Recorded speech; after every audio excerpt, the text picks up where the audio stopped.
Welcome everyone to the discussion about the role of online education in levelling up the UK. My name is Alistair Lawrence. I'm the Special Projects Editor at Times Higher Education, and today I'm joined for this panel by Sophia Mertson, who is Executive Education Consultant at Inspera, Deborah Capps, who is Dean of Leeds Law School at Leeds Beckett University, and Magnus Nernheim, who is EdTech Project Manager at UIB Learning Lab at the University of Bergen. With assessment forming a key part of universities' digital transformation, this session will aim to explore how quality digital assessment forms a key part of modern higher education. We'll also aim to discuss how creating assessments that complement short courses and skill shortages can deliver a mix of online exam proctoring and authentic assessment that meets students' needs, how to combat digital poverty or reduce study spaces and poor internet connections, and how protecting the integrity of digital assessment should be done with clear communication and staff training. So I'm now going to hand over to Sophie, who can talk about her work at Inspera, and then we will dive straight into the discussion after that. Thanks very much. Thank you, Alistair. And thank you all for being here, for attending, and for having patience with us. It's a long day to sit online, and I hope you've enjoyed the session so far. And I'm not going to talk for long because I'm not the main person at this event today. I'm very happy to have with us today two of our partners and two of our more senior partners, Deborah and Magnus. I'll come back to why they're important for this session, I think. Now, the first thing I think is important to just say a little bit about is, of course, who are we, Inspera, and why. I'm not going to talk long about that because that's not the point about this session. The point about this session is obviously, as already introduced, it is to talk about the role of assessment in any kind of formal education. What is education and training and skilling up without education or formal assessment, and that's where online assessment has a role, and I think we've seen that this year. But this is Inspera. We're essentially Scandinavian. We are positioned in Oslo. We have 100 employees, and we are servicing the world from Scandinavia. That's not a coincidence, and it will be relevant in this context for this session today, that we are Scandinavian, and this is the background, because I think some of the initiatives we're seeing recently from the UK government have been at the top of mind for the Scandinavian governments, and particularly for the ministries of education across Scandinavia. So we have a global assessment platform. It's used in countries across, 160 countries across the world, and we've been in this game, if you like, since 2008. Working with the Ministry of Education in Norway, where we started out supporting national tests, national exams, national assessments, national tests for primary education for very early age learners. And we started doing that 2008, but 2014, the big push in Scandinavia towards moving all assessments and exams, even formal end of year final exams online, that started. And we were very much in the mix of that as a vendor. Quickly moving on, this is Inspera. Again, it's not that much about us and our technology, but I think, again, a little bit of this will be relevant as we start the session today. Inspera is as you can see to the left here, Inspera is a end-to-end digital exams platform, and it is driven by requirements for support.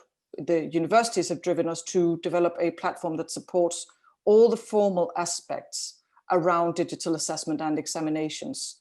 So all of those things related to integrity, workflow, audit, living up to regulators' requirements, that has been a major concern for us for the past, past 10 years. And you can see that we support everything from authoring question papers to, of course, managing, scheduling exam papers, setting up exams, allocating all the practical logistics stuff around examinations, the delivering of online exams for all candidates wherever they are. We are fairly device agnostic, so candidates can use even very cheap tablets to do online assessments. And that has been a requirement very much driven by a democratic agenda, if you like, from the Scandinavian governments and the ministries of education. Marking goes without saying. I think sharing and reporting, that's fairly standard requirements to any technology today, I think. To the right here, you see some of the, shall we say, add-on technology that we've had to really deliver very quickly and hard on this year with, of course, in response to COVID. So we're here talking about the levelling up agenda. But I think it's fair to say that anyone you talk to this year in higher education has COVID and the lockdowns imposed on universities and the effects of that on to specifically the exams ran at universities. They have that top of mind. So let me just say that we've had some add-ons this year added to our platform, particularly the remote exam module, which allows universities to let students take exams from home or from any other remote location without having to assemble 300 students into exam halls. Obviously, a major concern with respect to COVID threats and risks. And we allow universities to monitor their own students. We don't monitor, but universities monitor their own students typically through this technology. So I think one of the other things that we should, that I probably need to mention is that these are some of our partners. You can see just a selection of the customers and the universities that we work with. There is a majority, of course, of Scandinavian universities on this slide. That's not accidental. Again, there's been a lot of push across all levels of education in Scandinavia for 10 years to move every bit of education online, including assessments and exams. All levels of education have been affected in Scandinavia. And of course, the result of that is a lot of universities have been on this journey for a long time and are very well equipped to do that at transitioning. And they have already done it fairly successfully. But today, I think the most important is to mention, of course, here you will see Leeds Beckett University. We have Leeds Law School represented with us today, Daryl, who will, of course, talk about their strategies and their experiences and some of the choices that Leeds Law School have had to make today, but also in the past. And we have University of Bergen, one of the earliest universities to onboard and one of the most high demanding, if I may say. I'm sorry, but as a vendor, there are customers demanding more than others, and University of Bergen has driven us crazy at times, but also always with really well thought through requirements to what software has to do, and always with a very, should we say, clear strategy around an agenda around fairness, equal access, accessibility, etc. So Magnus is here to talk to us from University of Bergen today. So I'm changing my slide here and it takes just a minute to load. Let me just introduce Magnus so he doesn't have to do this himself.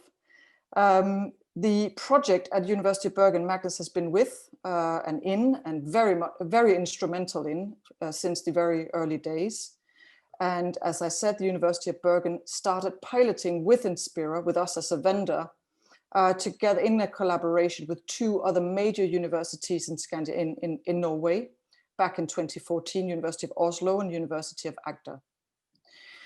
University of Bergen have been extremely ambitious about the adoption levels, thinking we need to realize some benefits and we need to realize the business case and get some return on investment of all the money we're putting into digitalizing assessments. And if we are to do that, we need to make sure that we reach a very high digitalization degree, a very high adoption level. So this year they reached 100% digitalization. So as I'm told by Magnus, they have no more paper-based assessments or exams at University of Bergen this year.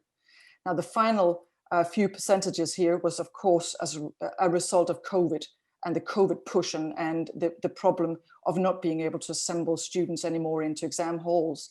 But already I've seen some numbers from Magnus suggesting that already in 2018, University of Bergen reached very high adoption level, as high as 80% of all their assessments and exams had moved online.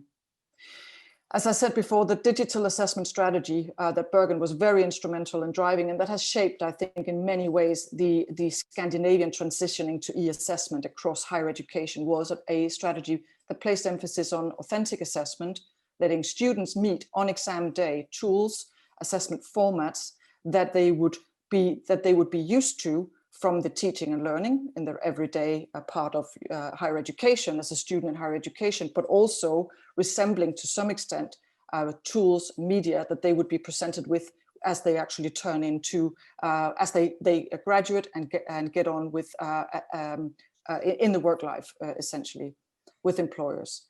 The alignment between teaching and assessment has been extremely important also for Bergen. And Magnus, you can correct me in a moment if I'm wrong here. The alignment again between all the tools that online education for years has tried to introduce into online education, whether formal education, whether education, should we say less formal education, online courses, employer courses. There's a lot of tools developed and a lot of technology developed in the last 20 years to introduce all sorts of fantastic tools for learning purposes. But the problem has been that when students turned up on the formal assessment day, they would not be able to use any of those tools actually in the formal assessment. So that has also been a driver for University of Bergen to ensure that those tools were actually also available on assessment on exam day. Of course, as a streamlining administrative practices, no digitalization project would not have that as I think as an objective. That goes without saying. University of Bergen has been deploying a bring your own device strategy, letting students use their own devices for exams, and they have also in the past used computer labs. Magnus, maybe I'm not entirely updated there. We can discuss that later. And finally, the interesting thing is that the University of Bergen chose to redesign their assessments in response to the COVID-imposed lockdown and the stop on exam hall exams, if you like. And they did not go for remote invigilation. They did not allow students to take closed book exams from home and deploying remote invigilation on top of that. And that was, as I understand, out of a concern with GDPR regulations and also in response to students' concerns with being monitored from home or in whichever surrounding they chose to do their assessment from. I'm very happy to have Magnus here today. He is a big capacity on digital assessment and all the thinking around that and behind it. Moving on, and I'm soon done with the introduction, we can get on to the real discussion here. Deverell Capps, Dean of Leeds Law School. Deverell is such a capacity also in online examinations, and Leeds Law School have been using online examinations to summatively assess both on-campus and distance learning courses. Now, I think it's very important that Leeds Law School actually have had for some time experience with offering distance learning courses and with how to latch on formal assessments onto distant learning courses and do those online. Leeds Beckett Leeds Law School are moving towards computer-based multiple choice tests, of course, in response to student demand, and also, shall we say, in response to a new style of professional qualification assessments for solicitors. That's the Solicitors Qualification Exams as regulated by the Solicitors Qualification Association. And that is also, I think, a little bit interesting. The Solicitors Qualification Association and other auditors and regulators of formal education, they play a role in some of the choices that we take with respect to assessment, because as you can see here, the fourth point is that because Leeds Law School and some of their exams are subjected to PRSB requirements for remote invigilation, Leeds Law School have had to now ensure that they can deploy remote invigilation on their level 7 final exams to basically, during lockdown, of course, to live up to those requirements from those regulators. Leeds Law School are now moving away from computer labs and into a bring your own device strategy. And I think that's something that does relate to democratization of exams and the other questions around, shall we say, fair access, devices, infrastructure, students' access to technology. There's lots of questions in here, which I think are important to discuss. So with that long introduction, I'm sure I'm over time, Alistair. I promised you I wouldn't. I would like to hand this back to the discussion. Thank you.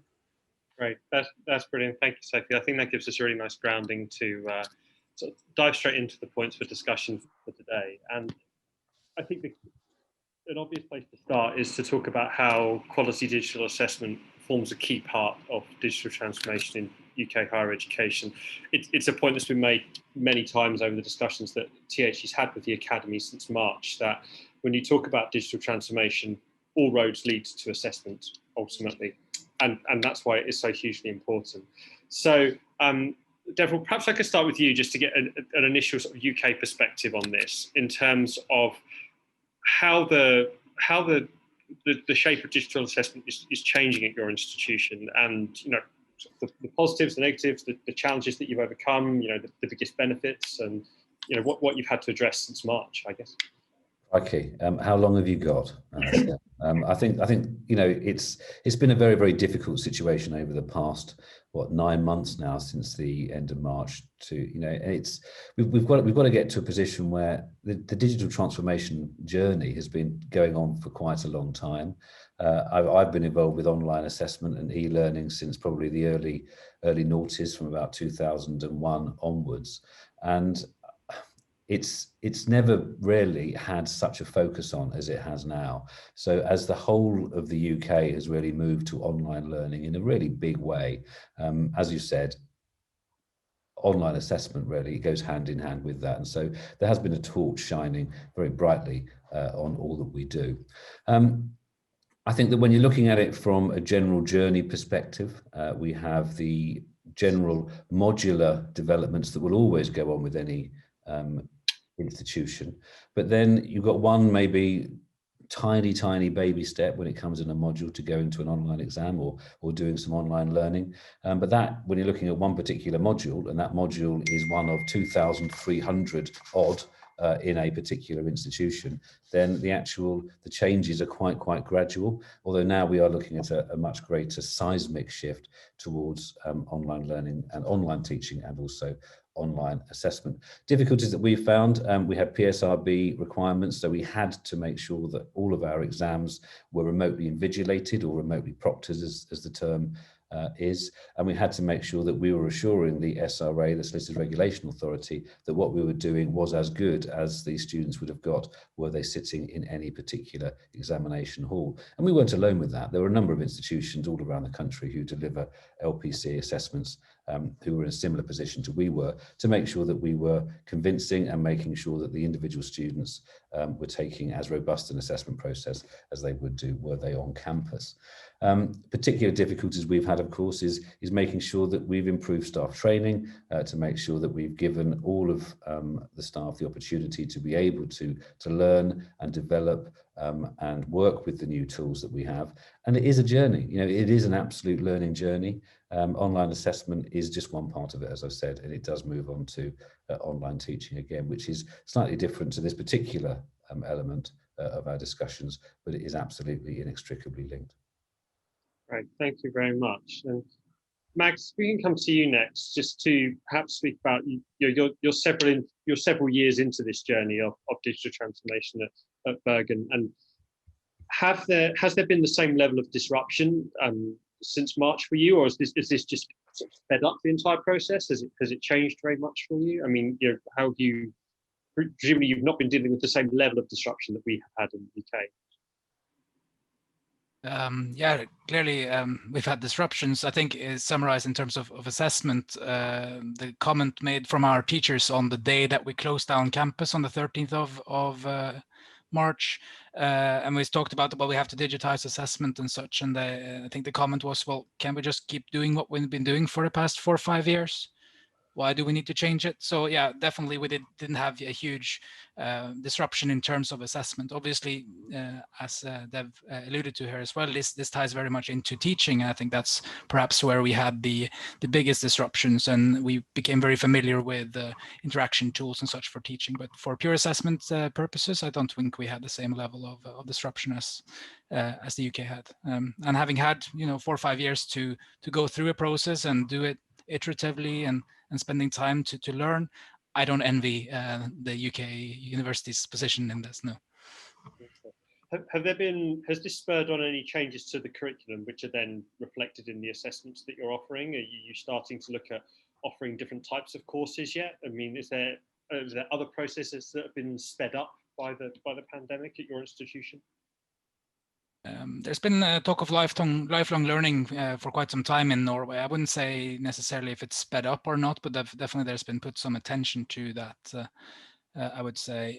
But I think there hasn't been any major changes to the curriculum of the ongoing courses. Obviously, we don't do a lot of lifelong learning currently, but we would have the opportunities to do that going forward. I think what we have at least felt throughout this is the digital competencies of our teaching staff, obviously in great collaboration with administrative and technical staff.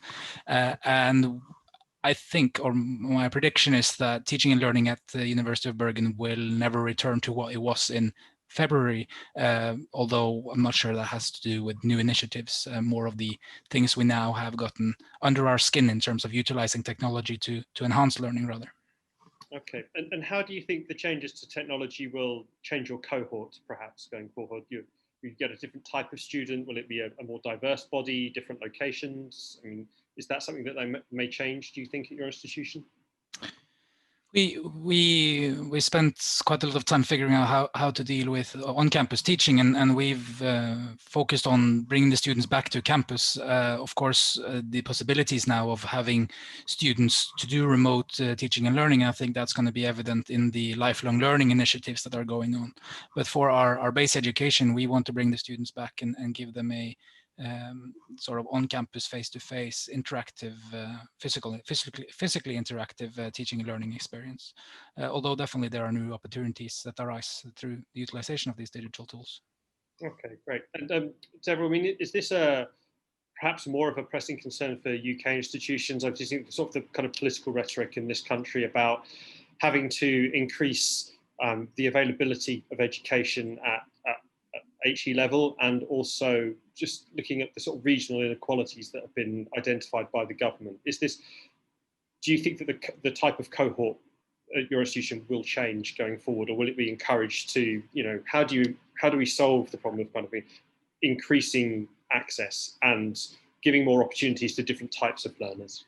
I think that the government have made quite clear that they're going to be developing and pushing out new particular agendas to help us beat the recession.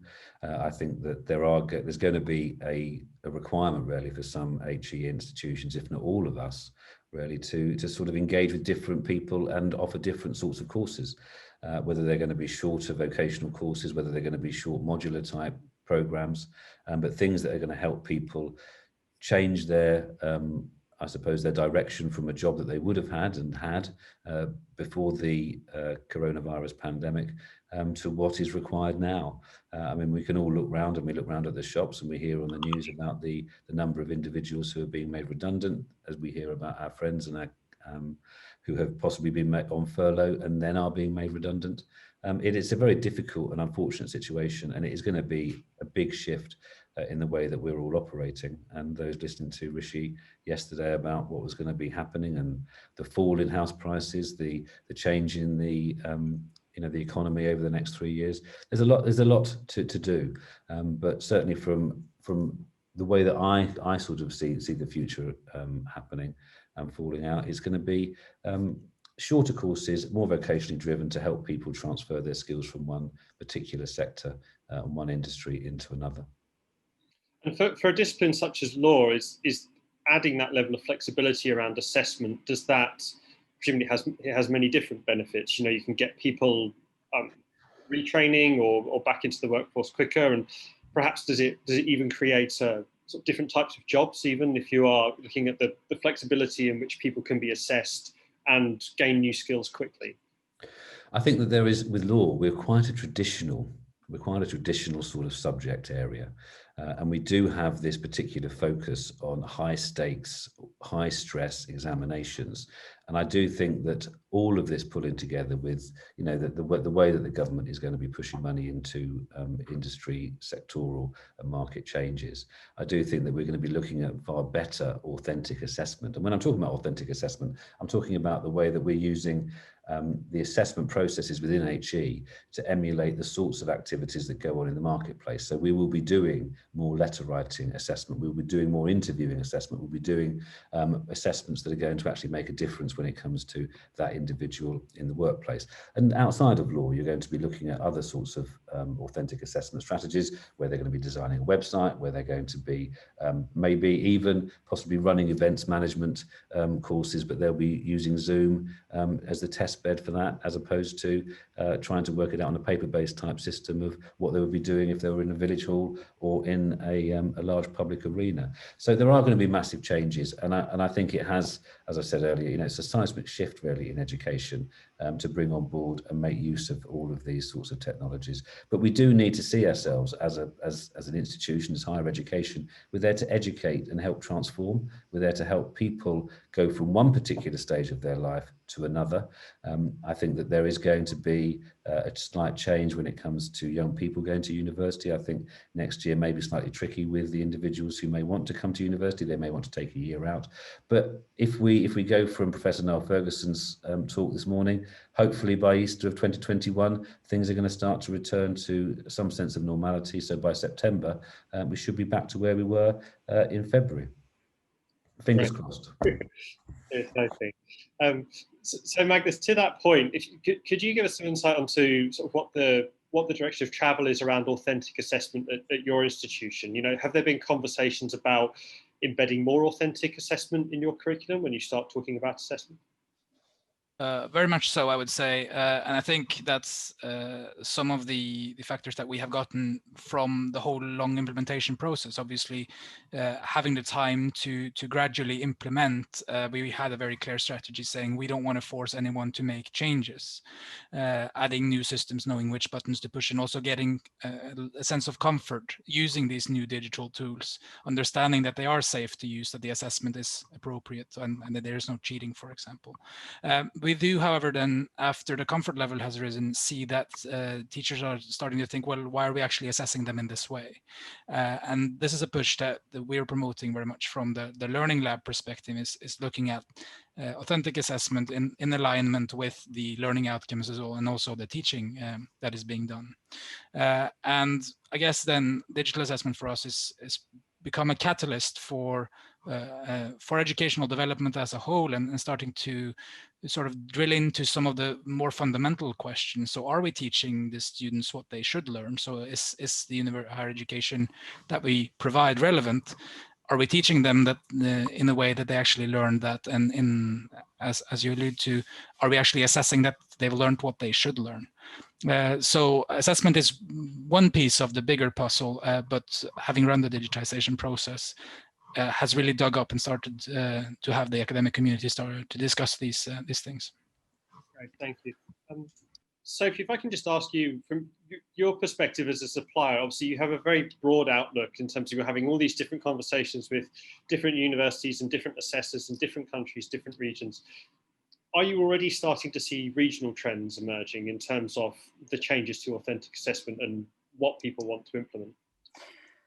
I think it's fairly safe to say that, of course, you know, last, 2017, 2018, 2019, it was digital assessment, and now, we're talking formal assessment here and formal education, right? So it's high stakes exams we're talking about moving online. It's not quizzes or, those have been around for ages, but we're really talking those life-changing exams that have to be part of any formal education or accreditation, if you like. Otherwise, students will not be able to get enough value, if you like. They won't be able to get a job. They won't be able to get a promotion. They won't be able to really prove that they have now acquired the necessary or the required skills that they need to move on in life. So those type of very formal assessments, I think we've seen that we've worked on in Scandinavia for years. And when we were moving into UK a couple of years ago, there was very few universities and shall we say across UK thinking we need this. What is the point in this? We do what we've done for 700 years. We take students into an exam hall and we sit them down, and we have a staff of 50 people monitoring and physically invigilating these students, and we're doing all right. And there was not a push in UK from students to say, we want to do online assessment in the same way that we saw in Scandinavia. Students just started refusing 6, 7, 8 years ago to do any more, traditional exams. They said, this is no longer adequate. We're never going to be asked to do this again, handwrite for 6 hours. So what we've seen in Scandinavia was a great push for digitalization of everything, including formal assessments. And of course, also adding flexibility for students. They could take exams from anywhere they would like to a larger degree than they could at UK 3 years ago. This year, all of a sudden, a lot of universities come to us and say, okay, so now we get it. So we can't actually do the exam hall. We cannot get 500 students into an exam hall this year. Now, please give us what you have. And then, of course, you roll in technology, and technology can do everything. Technology is wonderful. You can piece together everything. You can find technology for anything you like. And then all of a sudden, this wonderful new world of flavors open up. to a lot of universities. What we see though is that toolbox and those, should we say, options, it's not just something that we roll out over 6 months and then we've got it fixed and now we've changed and we've radically revolutionized assessments, and now we can provide assessments in any shape or form, and the term authentic assessment can finally be brought to life across UK. This is something that really takes time. So what we're seeing is that the digital literacy, shall we say, and the awareness of what it really takes to do digital transformations like this is something that is beginning now to shape across UK. It's about a lot of things. It's about infrastructure. It's about Wi-Fi. It's about power sockets. It's about students having enough, should we say, confidence with typing their exams. It's about staff being willing at least to engage with tools to mark exams, for example, or author exams online. And so what we see is there's a great divide right now across UK. There are those universities and institutions that are really rushing into this and embracing new technology and seeing everything that offers, really, also in terms of online courses, attracting students, international students, conducting exams internationally, where other universities had a problem earlier on this year. Well, with technology, you can do that still. You can keep up, of course, all of your different application processes as an admissions test. You can keep that up with technology. So some universities are really rushing to this, and other universities are, perhaps because they don't need it, they are not that, should we say, eager to really deploy new technology. And maybe because they're beginning to see only now that it's a long haul to really get to that stage where everyone has what they need to deploy technology for something as formal and business critical as assessments and exams. Okay, great, thank you. So I just wanted to pick out your point about sort of building staff and student confidence to sort of put your faith in these new systems and engage that way. Deborah, you're very much in the heart of this, as working at a UK university during this period. We're obviously aware that UK universities are full of innovative people who are pushing this change forward. Is there a case for really including staff and student feedback along the way from both sides in order to make sure that you get the offering absolutely right? Of course there is. Of course there is. It is a joint journey. We need to go together. It's interesting, really, when you're looking at some studies that were done last year about the amount of time that individuals were given to engage with new things and engage with the training that's required to bring about these new things. And one thing that was done by JISC, actually, they were saying that 34% of HE staff, only 34% of HE staff, said that they were offered regular opportunities to develop their digital skills. And interestingly, only 15% were given time to support and also, to innovate. And that, I think, really is quite telling about the fact that a lot of HE institutions have one foot in the past when they should really make sure that they have one foot in the future. But again, when we go back to students as well, we need to be aware that there's vast amounts of digital poverty out there. There's huge amounts of learning poverty to an extent. And with institutions that have now all but closed down for COVID, yes, they are open, but access to library spaces, access to learning spaces is now far reduced. We need to be aware that students are studying from home. Some of them are working in their bedrooms, some of them share bedrooms, some of them are working on pieces of IT kit that's quite dated. I know at our institution, we had 1,000 applications to our digital poverty fund, but there is now a national shortage on laptops, and Christmas is around the corner and so on. And we have lots of other issues that go with that. I was chatting to some students last week before last, and they were talking about the fact that when we're teaching them online, they have one screen to look at. And so when they're engaged in their Teams session, they aren't then able to look at their seminar booklet, which we make available electronically. So really, the digital poverty, where we think we're going to cure it by giving them one computer screen, actually they probably need two. Or they need access to a printer, which is then going to print out the seminar booklet and allow them to do work in the traditional sense. But then, of course, if we start giving individuals printers, then it starts to negate all of the benefits that you get from online assessment, where I think even according to Inspera, they save 76 million pages of printing. And if you take together all of the different online sort of assessment systems that are out there. I mean, billions of pages must have been saved and many thousands of trees. So yeah, but it's that journey where we need to go hand in hand, but we need to make sure that when we are going forward, that there is that sense of security in the system so that it is working properly. We had an online assessment a couple of weeks ago that we were running, and unfortunately our virtual VLE went down. Students weren't then able to access the system, and we had to delay the exam by a couple of hours to make sure everything was up and running. So, but it's about that confidence in everything that we do, and I'm sure that Magnus may have some stories about trying to make sure and build that confidence from Norway, because we do look sometimes to Scandinavia and go, wow, they are doing some great things over there. We need to do, and we need to be a little bit more like them. Great, thank you. Well, yes, Magnus, I think it's possibly your time to shine. If you can, if you can tell us a little bit about the, I suppose what would be interesting is to how you've mounted that challenge of engaging with students and also giving staff the time that they need in order to adapt, because that sounds like those are the two key factors in terms of building confidence in new systems.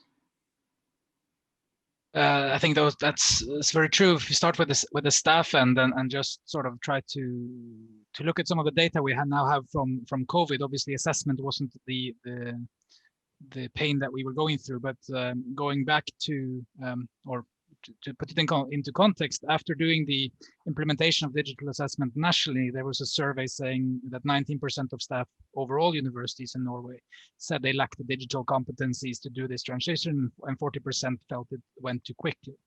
I would say it went too slowly, and fair enough. We understand that there is even more time. You can always give more time to make an adoption, but obviously time is important. Bringing it back then to COVID, and we had a survey recently for all the teachers at the University of Bergen, where 93% report that they had the necessary digital competencies to go home and run complete digital teaching and learning and assessment. So we see that obviously time here has provided us with the opportunity to give them the necessary competencies to do this transition. And as you talked about earlier, it's about getting comfortable with pushing the right buttons and having things run, but also trusting the system as a whole. And coming back to paper, I mean, I've scanned so many pages as part of the assessment implementation at the University of Bergen, because that's how they wanted to do it. And as I mentioned previously, we let the teachers and staff figure this out at their own pace. I recommend them to not print out their pages, but if they would like to print it out and grade on there, that's fine with us. But you don't get the possibilities that you would have to utilize the tool to the greatest extent. So I think that's the staff side of things. At least students generally have great competencies going from an early age. We start with the digital training in kindergarten, and at grade 4 they get a free computer from the government. So there's many things that has sort of provided the students with necessary digital competencies, I guess, in order to deal with this transition. Okay. And in terms of broaching the topic of digital poverty, which is again something that we are battling with the UK, partly because of infrastructure, also because of regional inequalities.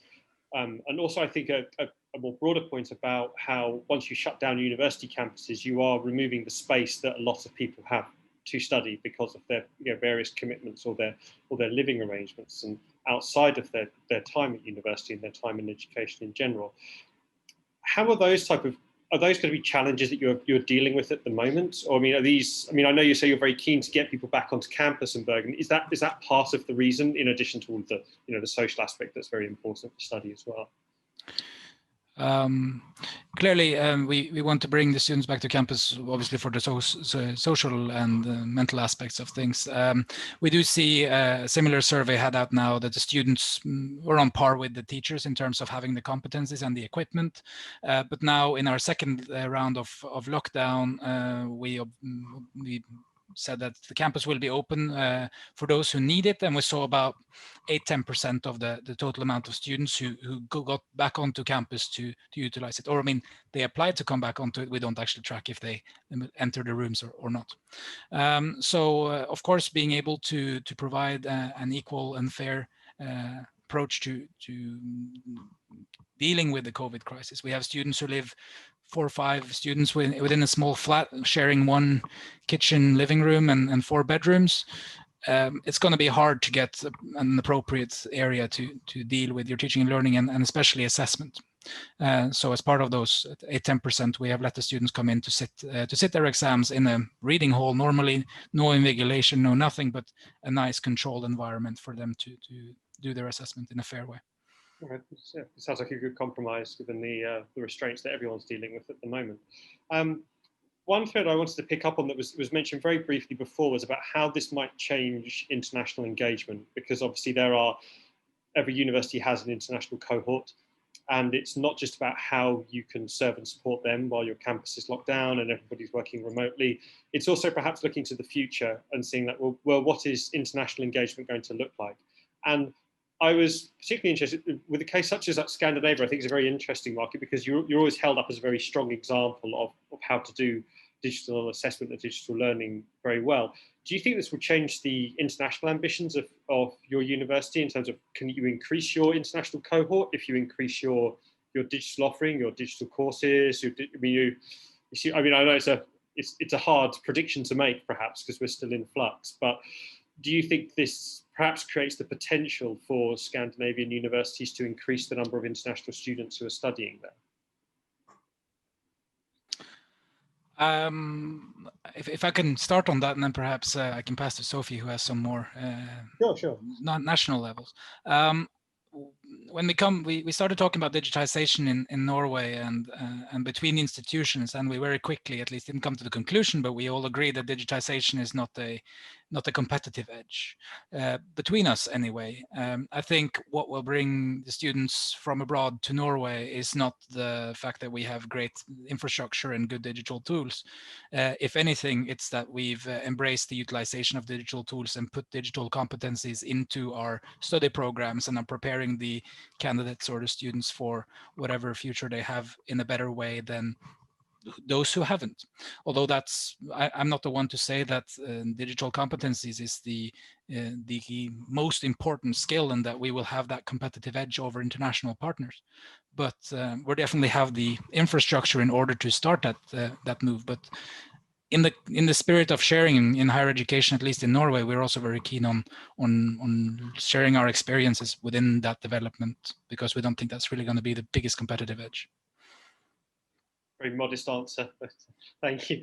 So Sophie, just to that point, if you can, again, when we're looking at Inspera's point of view as a supplier, you have an overview of these kind of regional trends. Yeah. Yes, I think it's fair to say that there's a big difference between higher education in Scandinavia and the UK higher education. Higher education in Scandinavia is quite well funded.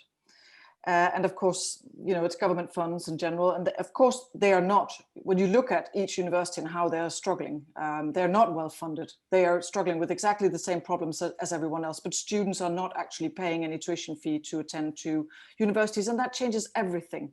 That changes how we look at technology. It changes what you do with curricula. It changes what teachers and academics are measured on. It changes so many things. And so, in UK, technology and assessments is very quickly, and most technology is seen, and at least in my experience, there's a lot of technology in UK universities that is, should we say, customer facing, it's student facing. It's about, of course, giving the university a competitive edge. It's about student satisfaction.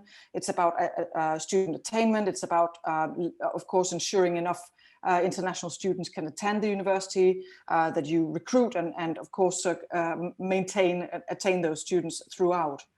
Scandinavia, that's not needed. It's not necessary, because students and the number of students, while it's one of the KPIs, obviously the universities are measured on, it's not directly influential to the budget, if you like, in the same way that it is in UK. And that is, of course, political changes in the UK happening 10 years ago or so, if I understand correctly. So yes, digitization in universities in Scandinavia has to do with a national, I think, general national agenda. It's driven from the governments essentially across the countries to say we need our population to be generally digitally competent and literate, because that is what our employers will require, and that is what a modern digital democracy requires. So it's part of a broader democratic digital agenda in general. And that's why we see that all educational institutions from very early on and all the way up have digital competence and digital literacy written into the curriculum. That's why national tests are conducted digitally. That is why a lot of infrastructure, a lot of money is posted into Wi-Fi, devices, standards around digital data. All those things, they're driven centrally. And universities are adopting that because it makes sense for them and it adds quality to their services, but not because they're looking to gain a competitive advantage. Okay, great, thanks. Several, as we know, that the higher education landscape in the UK is very different in terms of the way it's marketised and the political pressure that universities are put under by the government, particularly now. I mean, obviously this is the slightly more challenging side of the levelling up rhetoric, which is, these what is perhaps unhelpful rhetoric from the government about low value degrees and those kind of terminologies that isn't maybe the most constructive way to talk about higher education. In terms of a UK institutions such as yourselves, the obligation to maintain an offering to international students as well as domestic ones, does that form a more central strut of the digital transformation process, do you think? Or is it just part and parcel of general systems that need to be implemented in order to improve things for everyone? I think that when it comes to international students, the bonus that we have and the benefit that we're going to get is that the actual international students don't necessarily need to come to the UK in order to study. And we found that certainly with students in my school where they're studying in India, but they are studying in Leeds at absolutely the same time. I think that part of education, though, is about bringing together cultures. It's about allowing individuals from different countries to come to the UK to experience what it is like to live in the UK and also to study in the UK, in the same way that I encourage students to go from the UK and study in different countries as well. I think that what we're going to find, though, is that the COVID situation has really folded time, or it's catapulted us into 2025, and it's caused us all to really look at what it will be like, or what it should be like, and what it could be. We're going to find that flexible learning is going to be far more important. We're going to find that lectures, for example, face-to-face lectures or on-campus lectures, they may well now be a thing of the past. It may well be that we will say farewell to sitting on a 9 o'clock on a Monday morning in a stuffy, poorly air-conditioned room. That may now be a complete thing of the past as we move to online large group sessions and then small group workshop or seminars where you can actually get people in a room and have a more meaningful discussion. It's all to play for, Alistair. I think that is the thing, where trying to set a target and say this is what it's going to be. There is still quite a few months of learning, quite a few months of experience that we need to pick up on and work with. But I just think we just need to focus on what is good about the COVID-19. And of course, there's a lot of unpleasant parts of it, but there are some COVID silver linings, and I think that we can focus on some of those. And it's the the electronic revolution that's taken place in higher education because of it. It's the online proctoring. It's the accepting actually that things like online invigilation can be as good, if not better, than being in a large exam room with 300 people sitting an exam. So I'd like to focus on some of those things as well. It seems that one of the big positives that's been taken out of shifting learning and assessment online is the reports coming in that students are so much more engaged when they can study in bite-sized chunks, study on demand, don't necessarily have to come onto campus for a lecture. I've seen a lot of reports saying that attendances are actually way up over the course of this. I mean, perhaps the fact we can't go outside helps, but it's generally it seems to be one of the big positives that people are taking away from this is that if you shift the curriculum online and you shift access to it online, then you get a huge bump in engagement, which again feeds retaining your students and then which feeds improving attainment levels throughout the institutions. So to follow that on to its logical conclusion, you're going to have more people passing through the assessment process. As we start to look sort of out the other side of COVID, and perhaps another key part of this in the UK is the aspect of civic engagement and universities being encouraged to do a lot more like engaging with local government, engaging with local businesses, building out local hubs. Are there opportunities from within the partnering with more professional bodies and more local engagements to help refine assessments even further? Is that something that, when we look at job shortages in particular regions and things like that, it can help universities refine their offerings in general in the UK? I mean, will there be a sort of medium to long-term change in terms of the type of courses and the subjects that are offered, do you think? I think there can't not be. I mean, I think it's going to take, we're all going to have to take a hard look at what the demand is and where we need, which gaps we need to fill. I think that, you know, with the rise of artificial intelligence, that's another thing that we need to be fully aware of. You know, there are vast changes that are on the immediate visible horizon when it comes to AI that we need to think about. And that in itself with assessment is something which might be a very, very positive thing. I know that a number of academics, they're always very keen to have the burden of marking taken away from them, and maybe artificial intelligence itself could be quite helpful, and that might well help with developing short-term training modules for individuals to be able to jump from one particular industry into another, given the recession that's on the immediate horizon as well. I mean, it's early days, isn't it? And I know that you know, Lenin said in some decades weeks happen, and in some weeks decades happen, and I think that we've had plenty of those weeks really. Sophie, I see you nodding in agreement with Deborah's point here. I mean, in terms of, I think reducing the burden on staff is a sort of hugely important benefit of shifting things online. You know, when it's done properly, it seems to be that this is something that can help, because during people also a time when there's a huge amount of disruption outside your professional life, you don't want to be increasing your excess workload when you're already having a lot of disruptions. So, I mean, can you talk to a little bit about perhaps some of the innovations that you're starting to see that are helping reduce staff workload? I think, you know, there are traditionalists and then there are enthusiasts in this game around online assessment. And I think I'm quite obvious, I'm a traditionalist. I think that the online assessment, the shift to online assessment has to be first and foremost to reap some of the efficiencies that, you know, it doesn't matter what you digitalize.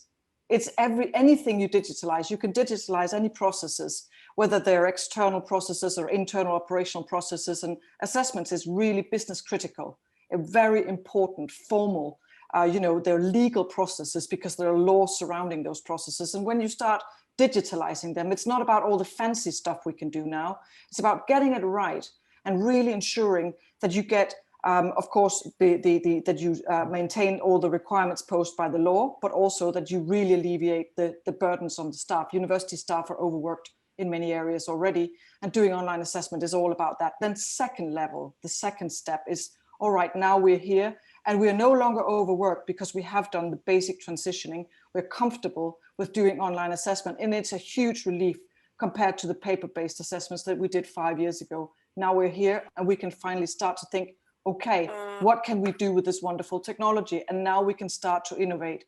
Now we can start to build, if you like, business development for universities on top of that technology. But first step is just to really alleviate everyone in universities from all the pressures. And I think the COVID has shown exactly how stressful it's been this year and how many have had to just take a very basic, very simple approach to just get online assessment in place, because God knows we don't know what else to do. And all the fancy strategies and all the wonderful things we would like to do, all the political agendas we're subjected to that we need to look at, that's going to have to be next year, because right now we just have to get through. And I think that's really helpful, actually, in terms of digitalization, because that the main problem and the main threat to digitalization is always exploding ambitions and wanting to do everything at once. And I think in that sense, COVID has helped us focus on what was really important about online assessments.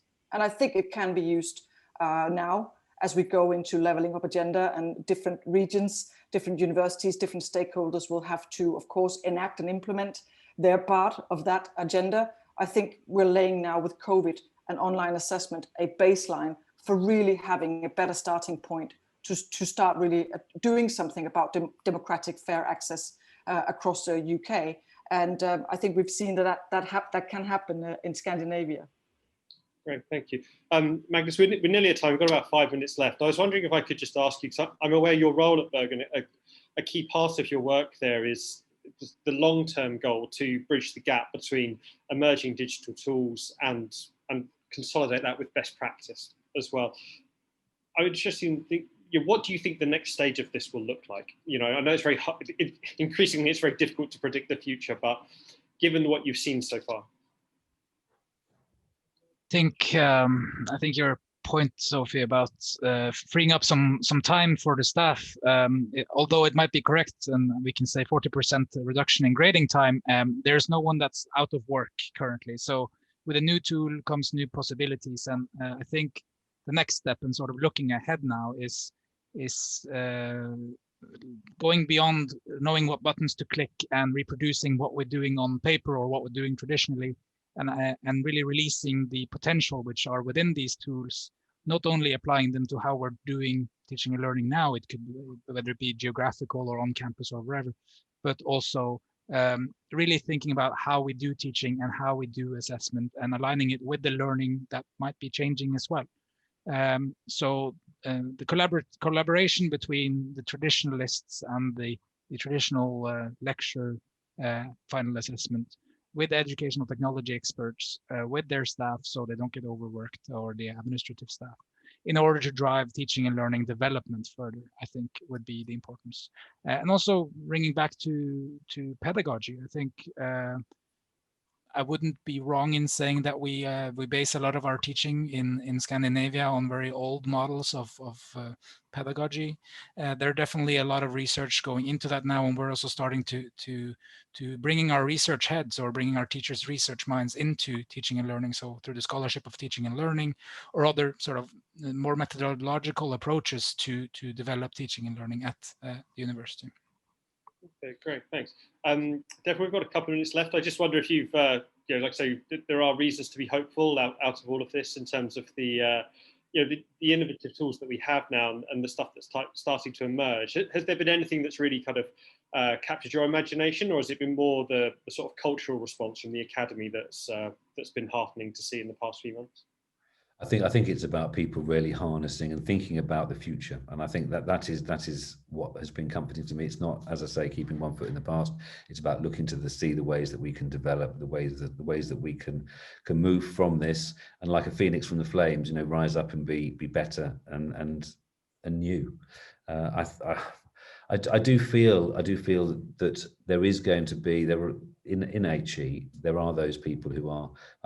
I can call them sticks in the mud sometimes, I think, who think that the way that they were taught back in 1980, back in 1990, that is the way that everybody should be taught and that should be assessed. And I think that this now is going to draw a bright line between the past and the future.